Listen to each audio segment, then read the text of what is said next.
नमस्कार, मैं हूं अभय कुमार। आप देख रहे हैं अपना खास कार्यक्रम बिहार समाचार। बिहार समाचार में खबरें बिहार की, बातें बिहार की, देश दुनिया की तमाम खबरें जो आपको जानना जरूरी है। तो बिहार समाचार में हम खबर लेते हैं सत्ता के गलियारों से, गांव की गलियों से और गांव के चौपालों से, जो आपके जीवन को प्रभावित करता है।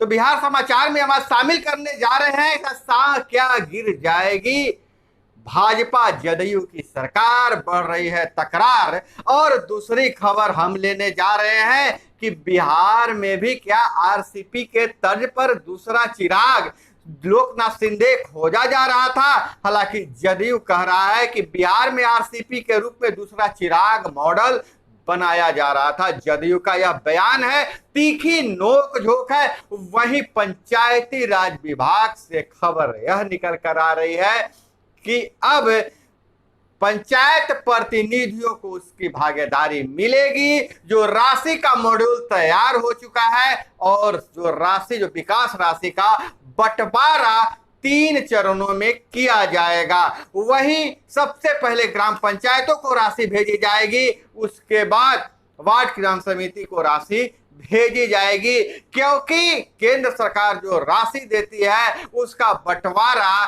30-70 और 10 के अनुपात में किया जाता है। इसलिए पहले उन तीनों चरणों में बंटवारा हो जाएगा, उसके बाद पंचायतों में और वार्डों में राशि दी जाएगी। इस खबर पर हम आगे चर्चा करेंगे। और वहीं अगर हम बात करें तो अब पिछड़ा वर्ग, अति पिछड़ा वर्ग के बेटियों को मिलेगा मेडिकल और इंजीनियरिंग की कोचिंग की सुविधा। और वहीं बीपीएससी परीक्षा की मुफ्त तैयारी की तिथि हो गई घोषित।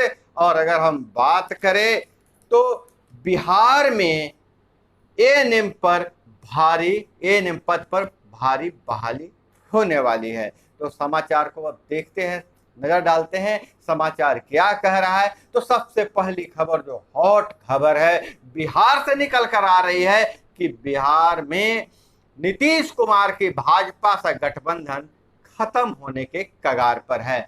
जो ताजा जो अपडेट यह है कि नीतीश कुमार कांग्रेस अध्यक्ष सोनिया गांधी से मुलाकात किए हैं, बात किए हैं। और वहीं आरजेडी ने अपने सभी 80 विधायकों को राजधानी में ही रहने का निर्देश जारी किया है। इससे तरह तरह के कयास लगाए जा रहे हैं। हालांकि आरसीपी सिंह भी अपने समर्थकों के साथ डटे हुए हैं। कयास यह लगाया जा रहा है कि जल्द ही बिहार में जदयू की सरकार, नीतीश कुमार की सरकार और भाजपा की सरकार गिर जाएगी। दिलचस्प यह होगा कि अगला मुख्यमंत्री तेजस्वी बनते हैं या नीतीश कुमार बनते हैं। हालांकि राजद का दावा यह है कि तेजस्वी के नेतृत्व में ही अगली सरकार गठन किया जाएगा। और इधर हम बात करें तो आरसीपी प्रकरण पर ललन सिंह का दावा, यह तो ट्रेलर है, फिल्म अभी बाकी है। बिहार में आरसीपी के रूप में दूसरा चिराग मॉडल बनाया जा रहा था। जदयू का यह आरोप है। महागठबंधन के प्रतिरोध मार्च पर कहा, महंगाई बढ़ी है तो किसी को भी मार्च करने का हक है। महागठबंधन के प्रतिरोध मार्च को जदयू ने समर्थन किया है।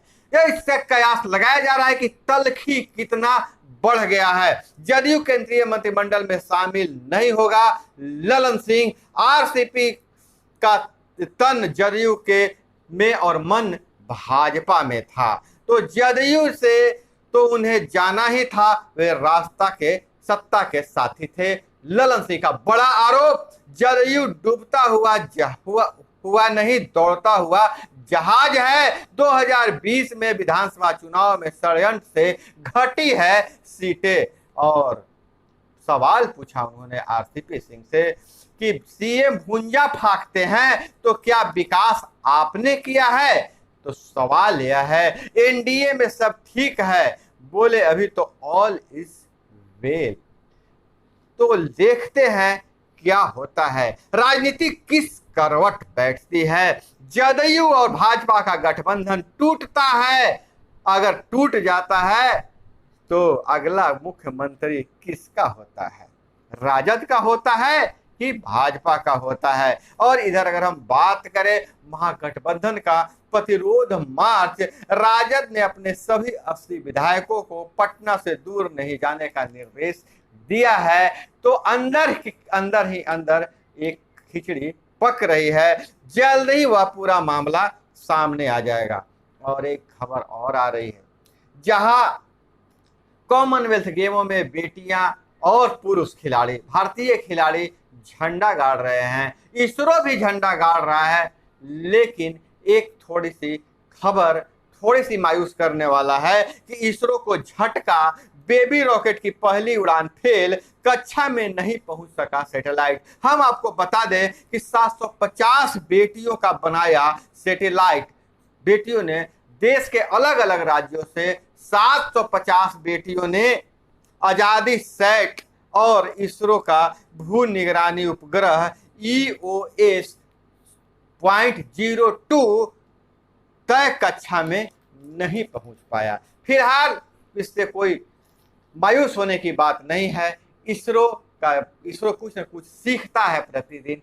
अब यह मिशन अगली बार जरूर सफल होगा। और प्रतिरोध मार्च में जहां राजद महागठबंधन ने एकजुटता दिखाया है और तेजस्वी बोले सरकार को हिलाते हिलाते एक के बार में पटाख से गिरा देंगे।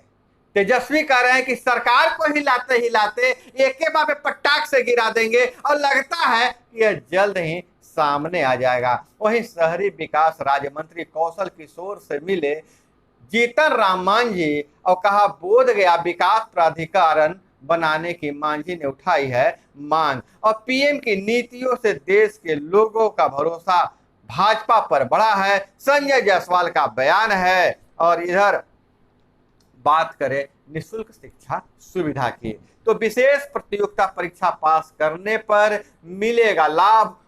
अति पिछड़ा के वैसी बेटियों को जो विशेष एक प्रतियोगिता परीक्षा होगा, उसमें चयन हो जाने के बाद बेटियों को मेडिकल और इंजीनियरिंग की कोचिंग की व्यवस्था निःशुल्क की जाएगी। और जिनके पिता की आय 3 लाख या 3 लाख से कम है वही कर सकेंगी आवेदन। चल रहा है 12 पिछड़ा वर्ग कन्या आवासीय विद्यालय। एक विद्यालय में वर्ग 6 से 12 तक के 280 छात्राएं पढ़ती है। इस साल 45 से 50 हजार बच्चे जेईई की परीक्षा में बैठे हैं। और वहीं मैट्रिक इंटर में निबंधन का दोबारा मौका 14 अगस्त तक। बिहार बोर्ड ने कहा है 20 अगस्त तक अनिवार्य रूप से शुल्क जमा कर देना होगा। और इंटर OFS से करा सकेंगे ऑनलाइन निबंधन। और बीपीएससी परीक्षा की मुफ्त तैयारी 16 अगस्त से। श्रम संसाधन विभाग ने अवर प्रादेशिक नियोजनालय की ओर से निःशुल्क तैयारी की व्यवस्था किया है। संसाधन की कमी या इच्छुक अभ्यर्थी क्लास कर सकेंगे और 16 अगस्त से यह क्लास शुरू हो जाएगा। और इधर बिहार बोर्ड होगा और हाईटेक बेड सुझाव को मिलेगा 1 लाख रुपया। एडवांस तकनीक लागू करने के लिए शिक्षण संस्थानों के प्राचार्य, शिक्षक, छात्र छात्राएं 10 से 19 तक दे सकेंगे सुझाव। और खगड़िया के कोसी कॉलेज और चौथम उप डाकघर का मामला, जांच कमेटी गठित हो गई है। 1 करोड़ का जाली भुगतान कर किया घोटाला, 5 डाककर्मी हुए निलंबित। बेगूसराय प्रधान डाकघर के पोस्टमास्टर हुए सस्पेंड। कई उपभोक्ताओं के खाते से हुई रुपये की निकासी। और इधर अगर बात करें तो आम जनता पार्टी का मगध पर होने कार्यकर्ता सम्मेलन। और इधर हम बात करें कुछ नौकरी की, तो नौकरी की बात यह है कि बिहार में एएनएम के 1,709 पदों पर फिर निकली है बहाली। माफ कीजिएगा, 10,709 पदों के पर निकली है बम्पर वैकेंसी। और पदों का विवरण अगर हम बात करें तो इस तरह का है। UR 3,539 पद, EWS 868 पद, और SC 2,188 पद, ST 82 पद, MBC 403 पद, बीसी 1191 पद और बीसी फीमेल 438 पद इनके लिए रिक्त रखा गया है।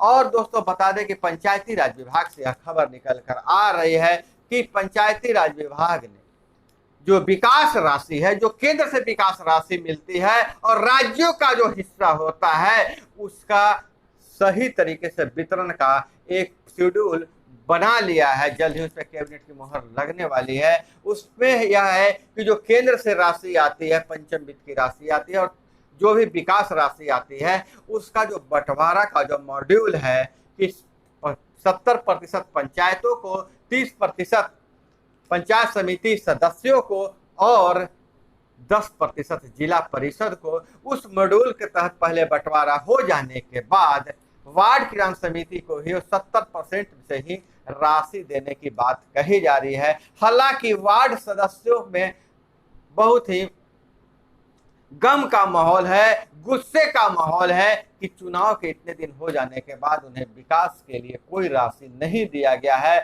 जबकि उन्हें बताया गया था कि वार्ड कल्याण समिति को सशक्त किया जाएगा क्योंकि निचले पायदान पर वही है। वही सरपंच और पंच संघ ने भी कड़ी आपत्ति जताया है, कहा है कि पंचायतों में जो राशि खर्च होता है उसमें सरपंच और पंच को शामिल नहीं किया गया है। कहने का मतलब यह है कि पंचायती राज विभाग के अंतर्गत जो ग्राम कचहरी को नहीं शामिल किया गया है, ऐसे में जो विकास राशि आता है उसका बहुत बड़ा हिस्सा घोटाला हो जाता है। अगर निगरानी के रूप में, साइनिंग अथॉरिटी के रूप में सरपंच को भी शामिल किया जाएगा तो उसकी निगरानी प्रॉपर होगी और विकास सही जगह पर पहुंच पाएगा। और इधर अगर बात करें हम तो श्वेत बहुल पार्टी मेंबर की पसंद में पिछड़ रहे हैं सुनक, ट्रम्प को 28% की बढ़त। जी हाँ, अगर हम बात कर रहे हैं ब्रिटेन में चुनाव के तो ऋषि सुनक अभी पिछड़ रहे हैं। और इधर अगर हम बात करें कुछ खबरों पर तो भारत का गोल्डन बाउंस बैक, रिंग में 12 पहलवान उतरे, सभी ने मेडल जीता है। और हॉकी से भी बहुत अच्छी खबर आ रही है। महिला हॉकी ने न्यूजीलैंड को हराकर कांस्य पदक पर जहां कब्जा जमाया है, पुरुष हॉकी दक्षिण अफ्रीका को हराकर फाइनल में पहुंच गया है। और इधर बात करें ट्रिपल जंप में भारत को 2 मेडल मिले हैं। पहली बार ट्रिपल जंप में डबल मेडल मिले हैं।